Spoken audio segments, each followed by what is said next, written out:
जिसने कानों से कथा नहीं सुनी उसके कान तो सांप और चूहे के गड्ढे के समान हैं। जिसने वाणी से भगवान का गुण नहीं गाया, जी है सो दादुर जी है समाना, मेंढक की जीव के समान है। जा मुख राम नाम नहीं आवा, सोई मुख ब्रह्मा व्यर्थ बनावा। कथा श्रवण में मन क्यों नहीं लगता, किसका नहीं लगता।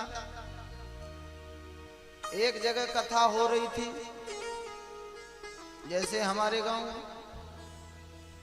ब्यास जी कहते थे देखो कथा सत्संग सपरिवार करना चाहिए। अगर सपरिवार कथा सुनोगे तो सुमति पूरे परिवार में जगेगी। जहां सुमति तहां संपत्ति नाना, जहां कुमति तहां विपत्ति निधाना। सपरिवार कथा सुननी चाहिए। तो एक माताजी बड़े ध्यान से कथा सुनती थी।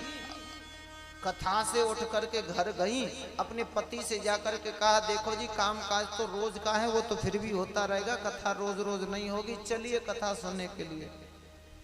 हाँ, ये फॉर्मूला आप भी आजमा सकते हैं अपने अपने घर जाकर के। आज आपके पतिदेव नहीं आए हों तो कल उन्हें ला सकते हैं ऐसे ही बोल के। जिंदगी जब तक रहेगी फुर्सत न होगी काम से, अरे कुछ समय ऐसा निकालो न कि प्रेम कर लो राम से।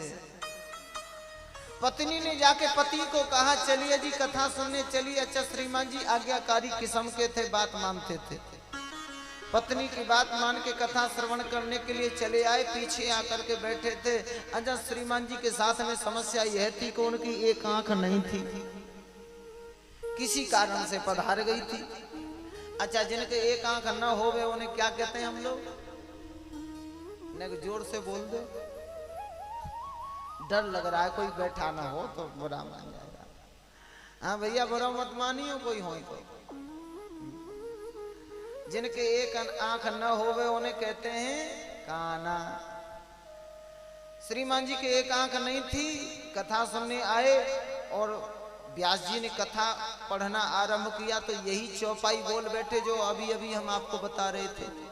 वे कह रहे थे जी में हरि कथा सुनी नहीं काना। ये शब्द उनके कान में खटक गया। काना काना तो हम ही। इसका मतलब भरी समाज में हमारा नाम लेके हमें बेइज्जती की जा रही है हमारी।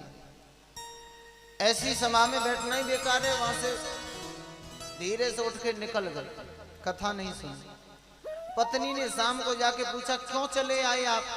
अरे हाँ भरी सभा में बेइज्जती कराते। तुम्हारे पंडित जी भरी सभा में बैठ के कह रहे थे हमसे काना, जे में हरी कथा सुनी नहीं काना।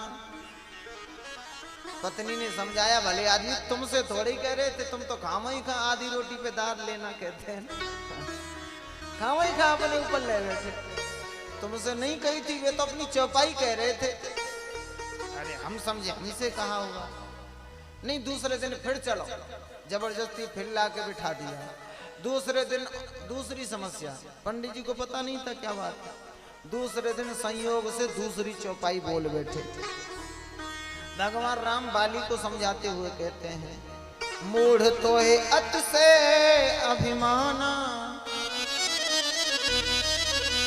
मूढ़ तो है अत से अभिमाना, अरे नारी बचन करस नहीं काना। फिर वही शब्द आ गया, मूढ़ तो अत से अभिमाना और नारी बचन करस नहीं काना। बोले पक्का, अब तो हमें ही देख के कह रहे हैं पक्का हो गया। और तीसरे दिन से फिर श्रीमान जी कथा में झांके ही नहीं। इसका तात्पर्य क्या है? इसका तात्पर्य यह है, तुलसीदास जी बताते हैं कि तुलसी पिछले पाप से हरि चर्चा न सुहाए। पिछले पाप नहीं चाहते कि ये कथा सुने, क्योंकि कथा सुनने से पाप ठर्राते हैं। अच्छा कोई जबरदस्ती लाके किसी को बिठा दिया जाए तो उसके साथ में ये कुछ गिनी चुनी समस्याएं होती हैं। कौन सी? के सोबे के लड़ मरे और के घर को भग जाए। के सोबे के लड़ मरे भैया के घर को भग जाए।